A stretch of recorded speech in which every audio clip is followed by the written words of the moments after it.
Hello everyone, so finally the day has come. ठीक है। और आज आप लोग यहाँ पर आपका पेपर देने जाने वाले हो। बहुत ही जल्दी मैं आपको कुछ चीजें बताना चाहता हूँ कि यार प्लीज प्लीज प्लीज आप पूरा 2 घंटा पेपर प्लीज अटेंड कीजिए।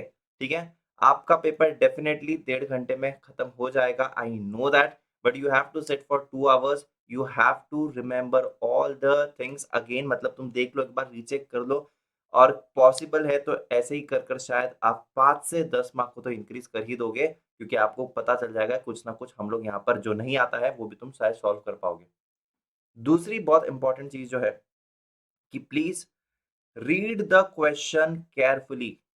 इकोनॉमिक्स इजी पेपर होता है, बट कभी कभी हम लोग ओवर एक्साइटेड होते हैं और यहाँ पर क्या होता है, हम लोग बहुत ही जल्दबाजी करते हैं। तो यार जल्दबाजी में अगर तुमने गलत कर दिया, बाद में यू रियलाइज किया अरे यार ये तो बहुत ही सिंपल था, मैंने गलत कर दिया, बाद में रिग्रेट करने से क्या फायदा। ठीक है। So read the question carefully, read the question twice, in fact मैं कहूंगा 2 बारी क्वेश्चन को रीड करना। मैंने आपको ये बहुत बार चीज कही है क्लासेस में, लेकिन again I am telling you separately through this video. ठीक है। कोई भी स्टाइल मारने की जरूरत नहीं है, कोई भी जल्दी घर पर आने की जरूरत नहीं है। After this you are having your holidays only till the results, तो आपके पास बहुत समय होगा, आप बाद में बोर भी हो जाओगे। ठीक है जी। यहाँ पर इंपॉर्टेंट चीज है कि तुक्का लगाए या नहीं लगाए।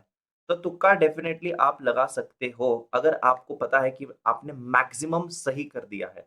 तो जब आपने मैक्सिमम सही कर दिया है तो डेफिनेटली गाइस आप लोग तुक्का लगा सकते हो। ठीक है। तो वहां पर भी तुक्का कैसे लगाए कि जहां पर प्रोबेबिलिटी मुझे ज्यादा सही लग रही है आंसर करेक्ट होने की, तो यार definitely you can give the तुक्का। देखो, 4 आपके गलत होने पर आपका -1 होता है। आपके 8 गलत होने पर आपका -2 होगा। 12 गलत होने पर -3 होगा।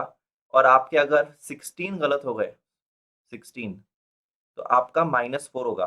तो अकॉर्डिंगली आप तुक्के लगाते समय पर थोड़ा सा कैलकुलेशन भी कीजिएगा कि आपके कितने सही हो सकते हैं और नेगेटिव मार्किंग से कितना आप अफोर्ड कर सकते हो नीचे जाना। ठीक है।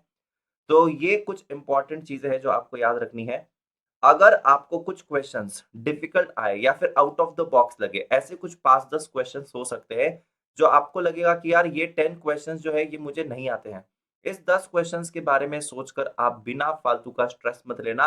You still have the 90 questions to solve. कभी कभी कुछ कुछ बहुत ही अंदर अंदर से सवाल पूछ लेते हैं मैक्रो का। तो guys don't worry about it, it's absolutely fine. बाकी का अच्छे से कर लो, अदरवाइज क्या करते हो आप लोग, जो आता है उसमें भी गलती करने लग जाते हो। शायद जो न्यूमेरिकल है उसको लेकर टेंशन आप लेना मत ज्यादा।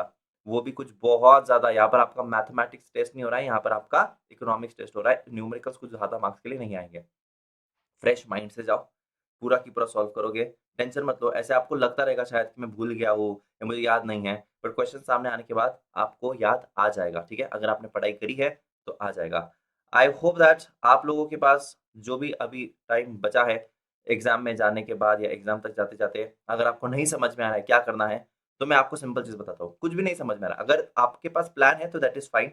नहीं समझ में आ रहा है तो चुपचाप से समरी जो होती है ना, समरी, आपकी बुक के पीछे जो समरी होती है हर चैप्टर के पीछे, वो समरीज पढ़ लेना। और मैक्रो की तो समरी डेफिनेटली पढ़ना। ठीक है। इसमें से शायद एज इट इज कुछ सेंटेंस पे क्वेश्चन आ जाए। तो इतनी कुछ चीजें हैं जो आप लोग जरूर याद रखिए, and definitely guys you would be able to score very nice marks. All the best to you. And फोड़ कर आना, पेपर सेंड करना मुझे। ठीक है। मैं इंटर के मैराथन में रहूंगा। डेफिनेटली इमीडिएटली पेपर रिव्यू तो मैं लेकर नहीं आ सकता हूँ, बट यस मैं शायद रात तक लेकर आऊँ या कल लेकर आऊंगा मैं। ठीक है। सो ऐसी बात है। Thank you so much, all the best, let's crack it together.